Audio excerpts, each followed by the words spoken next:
So when you have a people who have no recourse,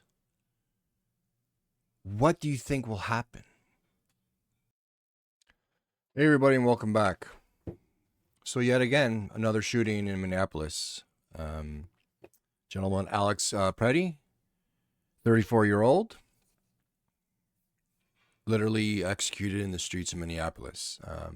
As you can see, everybody has been watching the videos.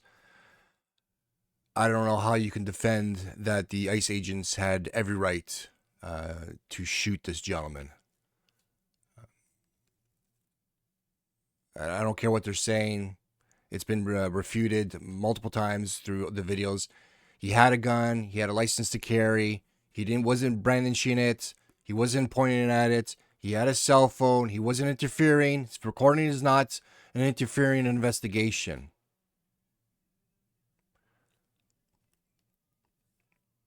They beat him.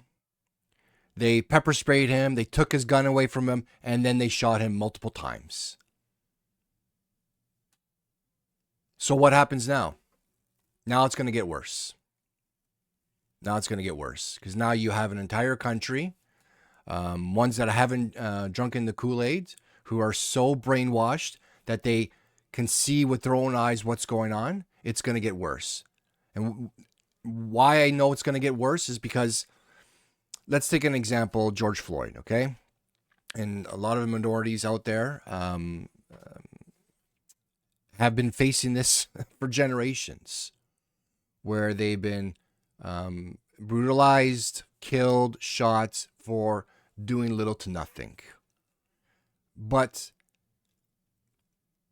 at the end of the day, to a certain degree, they would sometimes get justice. The legal system would come and give some sort of retribution to the victims. For example, George Floyd, again, where the cop was arrested, charged, and prosecuted and sent to jail.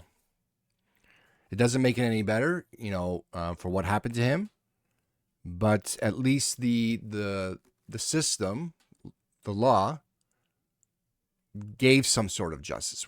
Right now, there's no justice. You've got a government that is in control of everything, who doesn't care about the rule of law. They've never followed any order from any judge.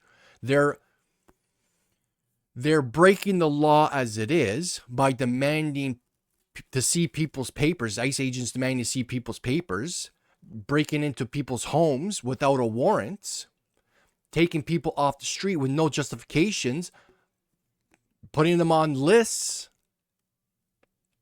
How are they following the law? So what justice are they going to see? Even they have control of the investigations. It's not neutral. It's not neutral at all. They've already technically closed the investigation. They're not letting anybody come in, do their investigation. It's an open and shut case. They're already saying that he brandished the weapon. He was there to shoot. The lives of the ICE agents were in danger. So what justice is anybody going to see? And the country seeing that? So when you have a people who have no recourse, what do you think will happen? We see this all over the world. There's an uprising.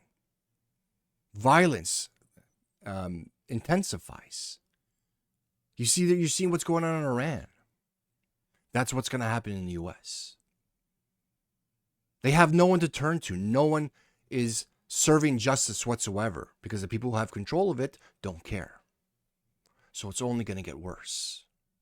And this is what Trump wants. So he can send in the military, so he can have control, so he can do martial law, whatever his plan, him and his cronies, whatever his plan is. And it's working. And where are you, Second Amendment right guys? You should be out on the streets right now, protesting. You always talk about how an authoritarian government will come and destroy democracy, will come for your guns. You always say, I need my gun to protect myself from the authoritarian government. Well, that's what's going on right now, an authoritarian government who's not abiding by the Constitution. This guy, Alex, was allowed to have a gun. He wasn't brandishing it. It was concealed. He had a permit. He wasn't a criminal. ICU nurse, 37 years old. So right now, it sets a precedence where if they see anybody with a gun that's impeding, meaning not cooperating with them, they can shoot you because there's no recourse. So all you guys who claim about Second Amendment to protect your rights, you're allowing this. I always used to have arguments with people I know who enjoyed the right to own a firearm. Okay, and I always told them that right is not going to save you.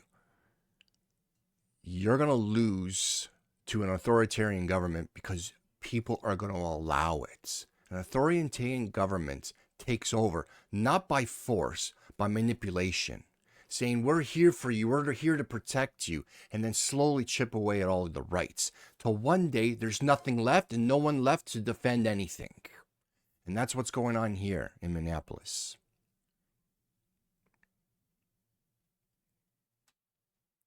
So the violence is only going to get worse.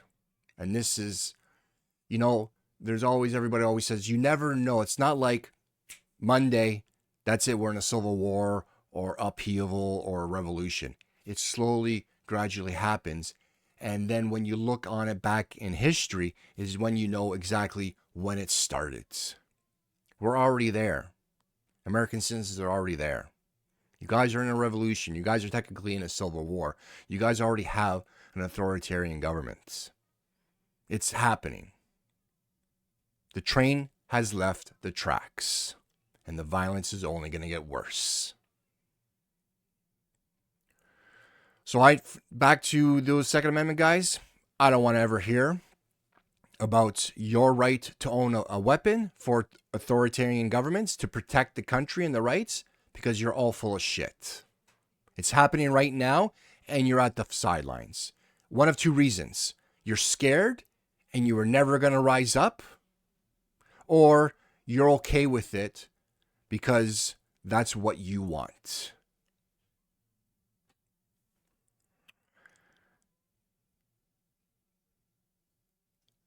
So everybody out there, protect yourself, stay safe, keep fighting,